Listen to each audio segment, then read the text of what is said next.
Hi hi hi. ഇന്ന് മാഷ് എന്തിനാ വന്നതെന്ന് അറിയോ? നമ്മൾക്ക് ഇനി 5ാമത്തെ ചാപ്റ്ററാണല്ലേ പഠിക്കാനുള്ളത്. ഈ 5ാമത്തെ ചാപ്റ്ററിൽ നമ്മൾ മൾട്ടിപ്ലിക്കേഷൻ എങ്ങനെയാണ് ഗുണനം എന്നാണ് പഠിക്കാൻ പോകുന്നത്. നിങ്ങൾ മുമ്പ് കേട്ടിട്ടുണ്ടോ മൾട്ടിപ്ലിക്കേഷൻ? എന്താണ് ഗുണനം എന്ന് കേട്ടിട്ടുണ്ടോ?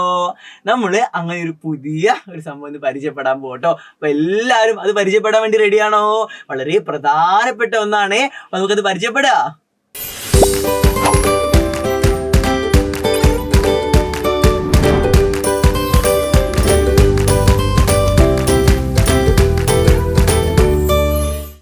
ഇന്ന് മാഷ് ക്ലാസ്സിലുള്ള 5 കുട്ടികൾക്ക് മിഠായികൾ കൊടുക്കാന്ന് തീരുമാനിച്ചു. ഇപ്പൊ നോക്കിയേ, 5 കുട്ടികൾക്ക് മാഷ് 2 മിഠായി വീതമാണ് കൊടുക്കാൻ പോകുന്നത്. അപ്പൊ മാഷ് ആദ്യത്തെ ഒരു കുട്ടിക്ക് 2 മിഠായി കൊടുത്തു.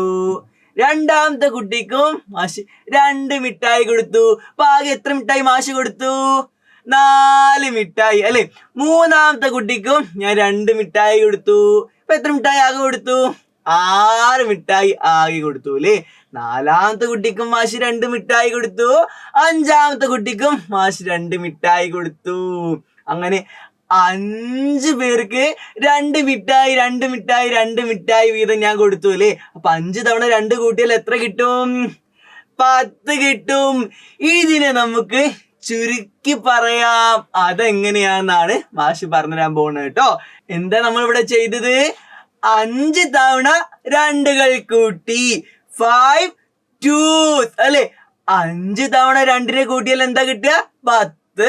5 2s make 10. ഇതിനെ നമ്മൾ ചുരുക്കി എങ്ങനെ എഴുതാന്നറിയൂ?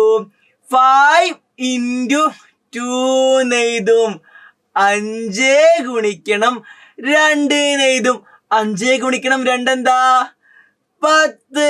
എങ്ങനെയാണ് 5 വന്നത്? നമ്മൾ 2നെ എത്ര തവണയാണ് കൂട്ടുന്നത്? 5 തവണ. എങ്ങനെ 2 വന്നത്? നമ്മൾ ഏത് സംഖ്യയെ കൂട്ടുന്നത്? 2നെ. അതാണ് 2. 5 തവണ 2നെ കൂട്ടിയാൽ 10 എന്ന് ഉത്തരം കിട്ടും അല്ലെ. 5 2s make 10. അങ്ങനെയാണില്ലേ. ഞാൻ 6നെ ഇവിടെ 3 തവണ കൂട്ടാണ്. 6നെ എത്ര തവണ? 3 തവണ കൂട്ടാണ്. അപ്പൊ 6നെ 3 തവണ കൂട്ടിയാൽ എത്ര ഉത്തരം കിട്ടുക? 18 എന്ന് കിട്ടും അല്ലെ. 6നും 6ഉം കൂട്ടിയാൽ 2 6കൾ കൂട്ടിയാൽ 12. അതിലോട്ട് ഒരു 6ഉം കൂടി ചേർന്നാൽ 18. 6നെ 3 തവണ കൂട്ടിയാൽ 18 അല്ലെ. അപ്പൊ 3 6കൾ 18.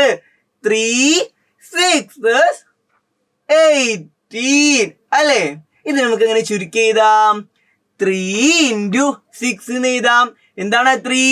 6 നമ്മൾ എത്ര തവണയാണ് കൂട്ടുന്നത്? 3 തവണ അല്ലെ. അതാണ് 3.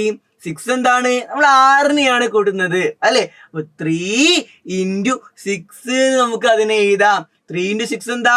ഒരു തവണ 6നെ കൂട്ടിയാൽ 6, 2 തവണ 6നെ കൂട്ടിയാൽ 12, 3 6കൾ കൂട്ടിയാൽ 18. 3 6കൾ കൂട്ടിയാൽ 18 അല്ലെ. 3 into 6 18. അങ്ങനെയാണെങ്കിൽ നോക്കിക്കേ, ഇവിടെ എന്താ തന്നത്? 7 into 3 തന്നിട്ടുണ്ട് അല്ലേ. 7 into 3യുടെ അർത്ഥം എന്താ? 3നെ 7 തവണ കൂട്ടിയത്. 7 3കൾ. 3നെ 7 തവണ കൂട്ടിയാൽ എന്താ? 7 3കൾ കൂട്ടിയാൽ എന്ത് കിട്ടും? 21 കിട്ടും അല്ലെ. ഒരു തവണ 3 3 തന്നെ. 2 തവണ 3നെ കൂട്ടിയാൽ 6. 3 തവണ 3നെ കൂട്ടിയാൽ എന്താവും? 6ലോട്ടൊരു 3 കൂടെ കൂടി എന്താവും? അപ്പോ 9. 4 തവണ 3നെ കൂട്ടിയാൽ 12. 5ാമത്തെ തവണ അതിലൊരു 3 കൂടെ കൂട്ടിയാല് 15. 6ാമത്തെ തവണ 3 കൂടിയാല് 18. അപ്പൊ 7 3കൾ കൂടിയാലോ വീണ്ടും 18ലോട്ടൊരു 3 കൂടെ കൂടി. അപ്പൊ എന്തായി? 21. അപ്പൊ 7 3കൾ എന്താ? 21. അത് നമുക്ക് ചുരുക്കിയിട്ട് എങ്ങനെ എഴുതാ? 7 into 3 അല്ലെ. ഇങ്ങനെ എഴുതിക്കൂടെ? 7 ഗുണിക്കണം 3 7 3 7 3കൾ 21. ഇതാണ് ഗുണിക്കൽ, ഇതാണ് മൾട്ടിപ്ലിക്കേഷൻ, ഇതാണ് ഗുണനം.